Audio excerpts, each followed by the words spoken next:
knowledge is something which is better if it is understood rather than learned. And for that, today we have Brigadier Dr. Vijay Sagar Dheman with us, who will let us understand about the world affairs. Because all those guys who are appearing in the competition exams and all those guys who want their general knowledge to be better, they need to understand some facts. Brigadier Dheman, very welcome to our show. And today we'll understand certain world affairs which are very current in these times. South China Sea is something which we all need to understand. What is happening in South China Sea by China and why it is impacting so much in the world. We all need to understand with the whole geography. And we'll let you understand by this touch panel which we have. So, first, let us understand what is happening in South China Sea, what China is doing in this corona situation. Well, thank you, Varunji, that you invited me to your channel to talk about this. But before I answer your question about what's happening in South China Sea, I would like to make two quick points. One is that whatever is happening there, whatever happens to international relations, how the relations between two countries are shaped, formed and evolved, it's an evolutionary process. Well, at one point in time, we had two superpowers in the world after Second World War, Russia and America, and there was a Cold War era. And then there was one bloc which is led by India, calling it a non-aligned, and there various other treaty organizations were there within this particular thing when they were countering each other.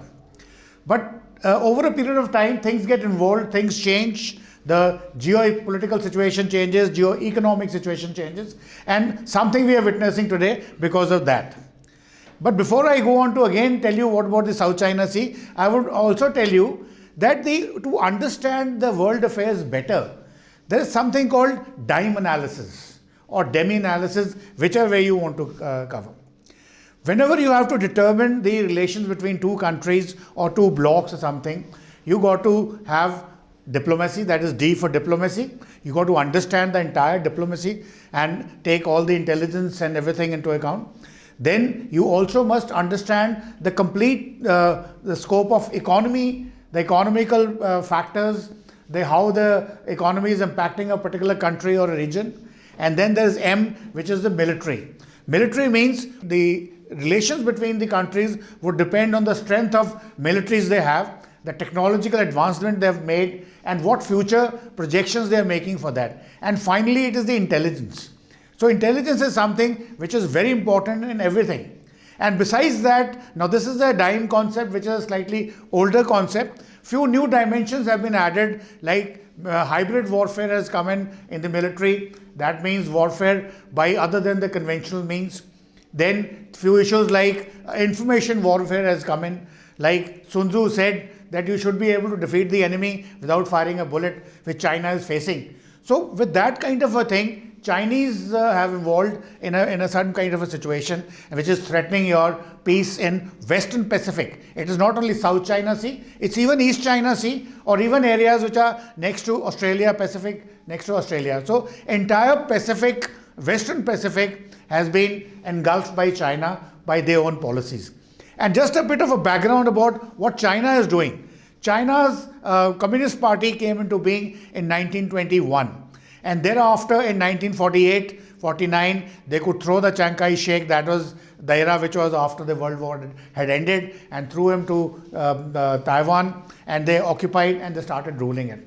But the problem was that with the Communist Party of China was they had some kind of a distinct nationalism which was based on history. So after a certain time, when China realized that they have had enough economic clout in the world, they've had enough military clout in the world, they started asserting themselves on land borders, on sea borders. So with that, what happened is they tried to resolve their certain land border disputes based on historical perspectives. And because they had the might and they succeeded in all, less India, because the land border dispute and the excision, which India claims to be its own part, and China claims it's part of Tibet, and Tibet is supposed to be part of China. And similarly, in South China Sea, they have a some kind of various islands over there on which they lay their claims. Now, what happens in the sea? There's something called United Nations Convention of Law of Seas, UNCLOS. And as per that, certain territorial rights have been given which are rule-based. Unfortunately, China is also a signatory to this, but as regards following this particular treaty is concerned, it just refuses to accept that. And as a result, this South China Sea which you see over here, which is the Western Pacific. Now you see the South China Sea, as the geography entails, it's some kind of a enclosed sea that is bounded by Vietnam, Cambodia, Indochina on one side. Then on the southern side, it has countries like Indonesia, Malaysia, Brunei, etc. And on the eastern side, it is bounded by Philippines. And the northern side, you can say it is the Taiwan over there, where China considers Taiwan as its own part. So this kind of a thing becomes some kind of a lake which is enclosed from all sides. And unfortunately, based on the historical perspective, China claims that this particular entire thing belongs to China, in contravention to the United Nations Convention of Law of Seas. So with that, they had tried to occupy certain islands like Spratly Islands, Parasil Islands, Scarborough Shoals, etc. These are the isolated things within the thing. And China has tried to occupy it and just try to make its own case stronger. In certain places, it has made its military bases. And well, there are certain shoals and there are certain, shallow lands which China has deliberately created artificial islands and then put their military bases. They made the air bases, the naval bases, submarine bases, and that's all. So China's this philosophy of occupying the South China Sea is based on, earlier they gave 11-dash line and now it is working as a 9-dash line. Now, why China wants to occupy this?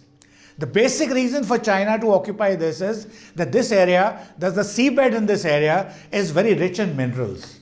It is very rich in rare metals. There are granules which are found on the seabed. Then this seabed is full of energy. It has got plenty of reserves of oil as well as natural gas.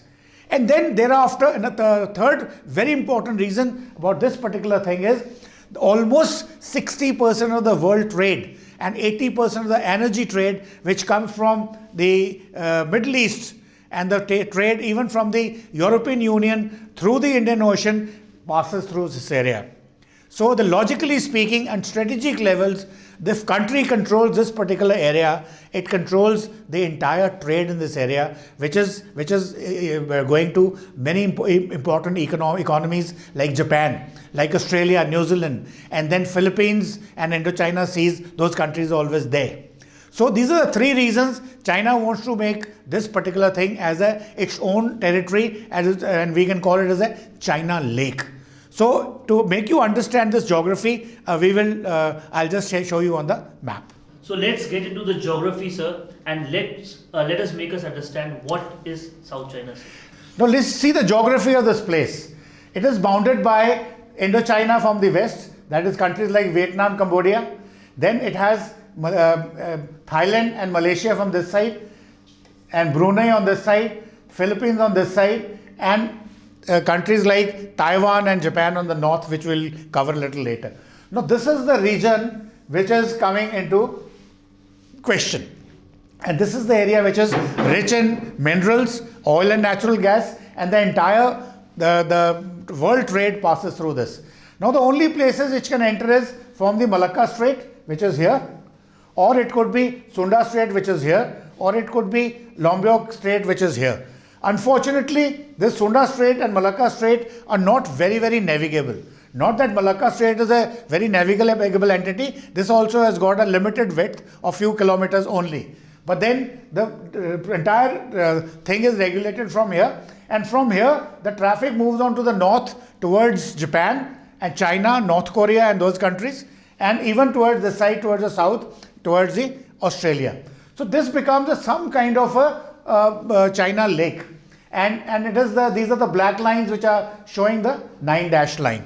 So this is the geography of this portion. And Strait of Malacca assumes a lot of importance because this is only the entry point which has been regulated by the ASEAN countries, that is Indonesia, Malaysia, Singapore, etc. So what are the more places to enter here? See, I told you the places to enter basically is, I had said, is the Malacca Strait, Sunda Strait and Lombok Strait. But these are also, out of these, Malacca Strait is the only thing which is most viable. And otherwise, rest of the islands, they are so scattered over there, it is very difficult to hydrographically map those areas. But most of them are done. But it is not as something very, ease of navigation is always a problem over there. Now, there was one option available, that was in Thailand. There is something called Kra Canal. Like we have a Suez Canal in the Egypt and Middle East border. Similarly, there is a canal which is a Kra Canal. Now the proposal was, it was given by the China because China thought it was the most affected country in this region. So they tried to tell the Thailand that you please let us build over here. We will develop this Kra Canal as a transiting point for the ships. And we will also give you $18 billion more to make certain SEZs over here, economic zones, dumping facility, etc. Now this proposal appears to be very lucrative, but then it has got a lot of limitations as well. Firstly, in case this Kra Canal is formalized, now the area south of it, which is Thailand, that area is insurgency prone. So Thailand government had first problem that if this is done, then insurgency would increase and it would legitimize some kind of a distinction between main Thailand and the insurgent Thailand. So they were not very keen on it. Second problem is today when this Malacca Strait, the entire population is the navigation trade is being done through this. This is again done with some kind of a revenue, which is going to the countries like Singapore, Indonesia, Malaysia, etc. So if you allow this Kra Canal to open, then there will be some kind of a divide within the ASEAN countries on the revenue sharing on this place. So because of that, this particular thing was shelved. But then China still insists in all particular forums that this should be done. But so far there has been nothing on this. But the China is doing it only for the strategic reasons. In case the Malacca Canal Strait is suspended. Like it is only all India or any other country has to do is to take a ship, an old ship, and drown it there. This canal will close. The entire shipping activity of the Chinese, their trade, even their warshipping ships, they'll all get blocked here. And unfortunately for them, we have Andamans over here, which is the Andaman and Nicobar Canal Command as of today, which India is strengthening in a big way. And India can keep tracking all the movements over here with us. But in due course to come, once the Quad is likely to be finalized, it is so far the proposal is that Quad headquarters will come over here. And Quad is a grouping of 4 countries, that is United States, India, Japan and Australia. So all the navies would be operating from here. So this becomes a very, very vulnerable point at the underbelly of China's naval operations, whether they're economic or military. So that is the reason they're trying to sort of occupy this. So this is one issue which China has to do it. So now America has a very, is doing hue and cry on this topic, and also America, this is the first time when America is very open about it. It has already, told that whatever China is doing is illegal. So where all these things are, going up, is some symbol of war is coming? Okay, as regards Americans is concerned, first of all, this is a Pacific Ocean. And the eastern Pacific side from here is all American coast. And till there, America has got various major military bases like Guam base. Guam base is supposed to be, they say there are more number of weapons in Guam than the American mainland itself. So all the major strategic weapons which are there, they have been stored in Guam, and it is a major American base. So that Guam is somewhere in the middle of Pacific. So this region, as far as America is concerned, it is a economic interest over here. Not only the resources over here, which should belong to the countries which are friendly to America, like to some extent we can say Philippines, Vietnam, they are also little American friendly countries, and as well as Taiwan. So America's interest is that if China starts controlling this particular area, the American naval ships, which are economic or the military, they have to pass through this to make a contact or have business with Japan, Australia, and these ASEAN countries, then that they will be threatened. And then China is emerging as some kind of a strategic challenge to America as a world power. So America doesn't want China to come from that. So that is the second reason. And the third most important reason is the present policy of Taiwan. Okay, talking about Taiwan. Now, this is here, Taiwan is here. And this is our South China Sea. Now this is the northern region of Western Pacific. Now the area which is, firstly I should tell you the geography of this area. This has got, this is Senkaku Islands, which is part of Japan, which is also a disputed island between China and Japan, and whatever tensions China and Japan have, they are because of the control of this particular island. Then you also have Korean Peninsula over here. Now there is a strong problem between North Korea and South Korea, and South Korea is a basically American oriented country, and North Korea is more or less in Chinese parlor. So there are problems over here. And then you have Taiwan over here. As I already told you, the Taiwan was actually, if you see correctly, the Chinese government had to run away from the mainland, and they occupied Taiwan as a refuge once this Communist Party of China pushed them out. And this was led by Chiang Kai-shek at that time. But after Chiang Kai-shek was gone, they left their communist character, their original character, they became more democratic. And they made a lot of ties in electronics and innovations. They are way ahead of others. And unfortunately, because of the veto power of China, Taiwan is still not a member of United Nations. But then it has got a backing, solid backing of Americans. And now that once China has started showing its colors in South China Sea, and especially after the pandemic broke out and all kinds of things happened, which is a different subject we can talk about at a different time. So China has finally been, has an integrated United States. And United States want to help Taiwan because China has said one China policy. And since 2021 is the 100th centenary year of the Communist Party of China, Xi Jinping did have some kind of designs to ensure that after 100 years of CCP, they should be able to have one China. That means Taiwan becomes part of China. But that was not to be. And especially when the present president of Taiwan, which has been elected, Tsai Ing-wen, she has taken a tough resolve, and she has gone in for fabricating, innovating many weapons. She has gone in for agreement with US, and US has sold a lot of weapons to them. Also, US Navy, the aircraft carriers have been moving around. Whenever China threatens Taiwan, the US carriers, Nimitz and others, they have already been there.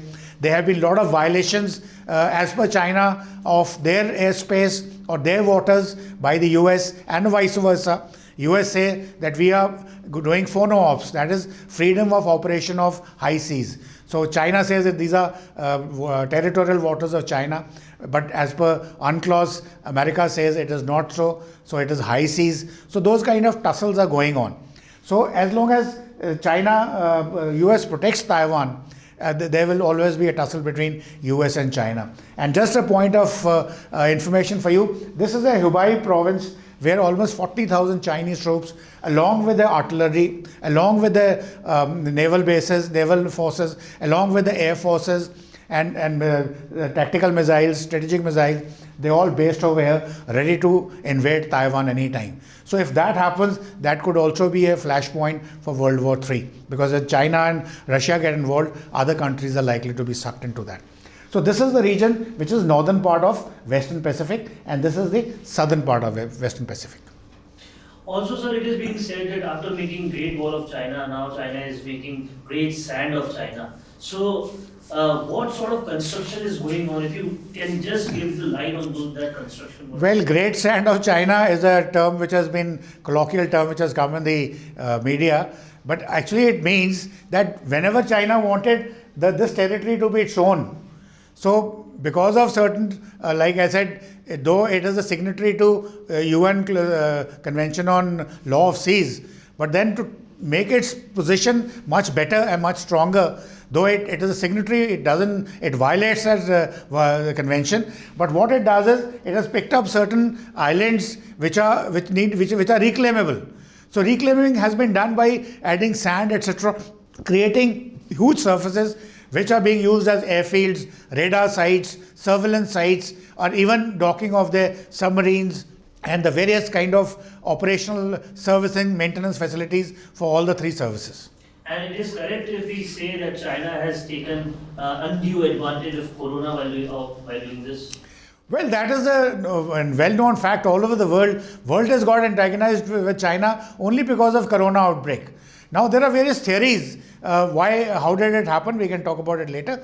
But then the point is that China has taken full advantage of the thing, and it had a plan that if the Corona thing goes out, the other countries' economies would be weakened and they would be coming onto the knees. And that is the time China will be able to full-fledged get into their countries, like European countries like Italy, even to some extent Germany, Spain, Portugal, and also. And of course, I'm not talking about the countries which are already part of its BRI. They are already sold out to China. They are like Hambantota is already a Chinese leased territory. Pakistan is already a vessel state. The port of Gwadar and over the facilities over there, they're all Chinese facilities already. They already taken full control of those. Similarly, there are a lot of territories in Africa which China has taken full control of. There are certain bases in Bangladesh, Myanmar, Thailand, which are already under Chinese influence.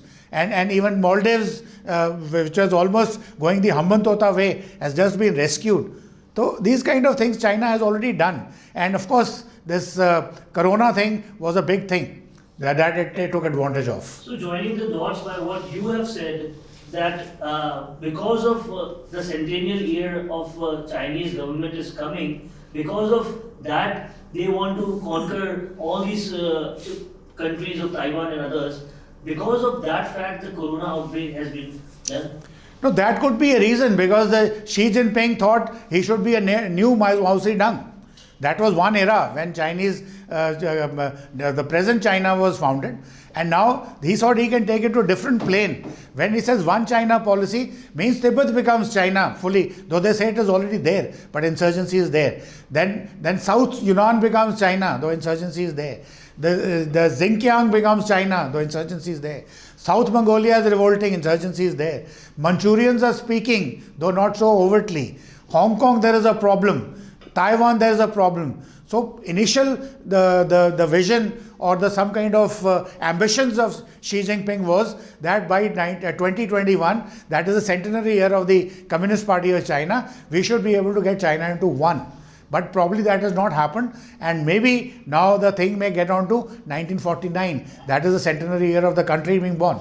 So that probably is a possibility. But today, as of today, it has not materialized, and to my mind, not likely to materialize. So this is how we understand our current affairs and our world affairs. This is one topic of South China Sea. With the help of Brigadier Dheman, we have understood. So now all the students who want to improve their general knowledge, general sciences by the world affairs, they need to understand the fact. So what do you have to say that understanding general knowledge will be far better than learning it? See, as I told you when we started, I told you that general knowledge is just a knowledge which is general. But you have to get into it, research into it. And certain parameters of research I gave you, that you must research the diplomatic parts of it, the military action part of it, the economic part of it, the intelligence part of it, the information warfare part of it, the hybrid warfare part of it. So these are the various headings under which you should go and research a particular country's happening and then give your logical conclusions. Rather than saying that because no country will tell you that what it is likely to do. Nobody wants to give away their hands. So they will always be secretive about their plans, and they'll move their things. It's like playing a chess game. So they are playing the chess game, and you have to see their moves and try to guess finally what is going to come. And where are the vulnerabilities, where are the strengths of a particular country, and how the vulnerabilities of one country can be exploited by the other. Will you, with all the youths, while understanding all the current affairs and general knowledge, will you be there always, sir? Yeah, I can always answer your questions. You can always send me the questions. I can make a video or even an audio WhatsApp message or whatever, and I can give you the answers for anything as per whatever my research says. So now, world affairs thing, we have Brigadier Dheman with us, who will let us understand all these diplomatic and geographical things about the world affairs. Thank you so much, sir.